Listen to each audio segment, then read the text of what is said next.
behind the sound staff about the control for LAG, right? It is supposed to be better. They have been trying to improve the control. They need it. They really need it now. They have to find a way back into this. It does sound a little bit doom and gloom, but bear in mind that Ultra are one of the... Is my camera too big? Hold on. Tournament. They are basically... I think I saw the reverse sweep. I think they said they were going to win the entire tournament, and that was a hell of a performance. Unfortunately, I've also got them down to win, and how my predictions have been going so far, I apologize to all the Ultra fans. But for good reason. They're just very well rounded. Their hardpoint is good. Their S&D and control are great. They kind of don't miss in any particular game mode. They've got a couple of, I want to say, crutch vetoes when it did come down to hardpoint. We've seen one of them in Hydro last time around. They played LA Gorillas, and it was significantly worse than what we just seen there. It was a dominating performance, 100-point clubbed against one of the best, so-called best hardpoint teams in the game. You can't let that happen if you're LAG, but it gets that little bit scarier. And something I do want to actually point out, if we do see a map number 4, based on what we see in map number 1, I'm not too sure we do. We get to see a Fortress only the second time from Toronto Ultra. We haven't seen a Fortress hardpoint specifically from this squad since the 3rd of December.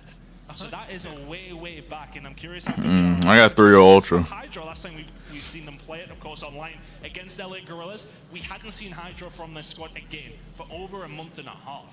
So they have clearly been practicing some of these weaker hardpoint maps.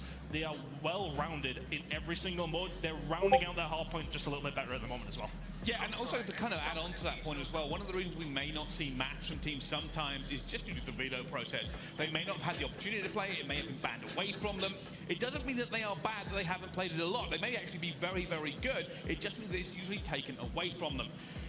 And I think moving forward into this one, the story has to be, for me, is that Ultra already have set the pace for the rest of their tournament. LAG are basically now in recovery mode. The S&D, for me, is a must-win. I do not trust their control. No, I don't. And honestly, heading into this series, we all kind of chalk map number 3 up. Yeah. Will be Ultras. If you're LAG, what other maps can you win out of the ball? Well, you need to hold on. Let me change my stream title. To be the S&Ds in a hard point, because honestly, if they can turn things around and control it, will be a hell of a turnaround. And shout out to Marky B if they can get that done, because that was so dominant online. The worst beating in control we've seen this year, I would say, or at least from my standpoint. Yeah. From our cast, it was so one-sided. One of those rounds took like a minute. The game was over in 6. It was just so one-sided on hotel control. But of course, we are going over towards Fortress. It's very different. I'd imagine we'll at least see a round 1 by the side of LA Gorillas. But Mikado last time out, as we mentioned, was a close affair. It's going to have to go towards the LA Gorillas, though, with control looming. And map number 3, it's going to be an issue, and another issue is that performance from Assault. As said, we don't like to harp on it too much, but a 0.35 on a hotel hard point from an AR player, 1700 damage, not what you want to see.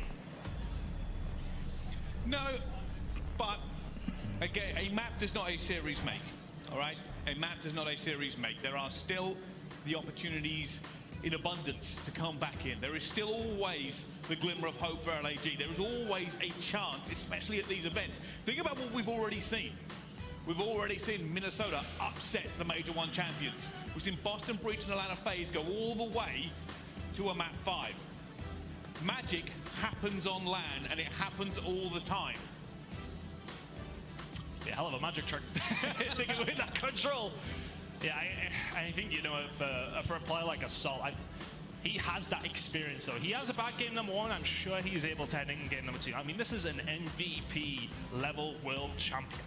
He doesn't just lose that. Yeah, okay, you can have bad games. It happens to us all. It happens to the best of us. And heading into a map number 2, he's really going to have to turn it around. Some stats to divulge into when we do get into the S&D, but this has to be a bounce back from LAG. It is, and I also want to quickly kind of touch on the snap. Oh, I didn't think about that. It is not the easiest thing, especially considering this matchup, probably the worst matchup for LAG, considering they lost it just a week ago. But they're playing in the CDL Pro League for the first time. They are going onto the main stage as a professional Call of Duty player for the first time.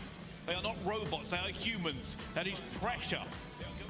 And they know the eyes of the world is upon them. Hold on. But what are they made of? That's the question. It's a makeup of a team that, again, relies on their hard point. And when you lose that map number 1, it's dangerous positions to be in. It's kind of not in the same degree, but the Florida Mutineers and the Search and Destroyers, they lose a Search and Destroy. You're thinking, look at the series. God damn, how are we going to win this one now? And that is going to be run through the minds of the LAG players. But I think what will give them positivity, this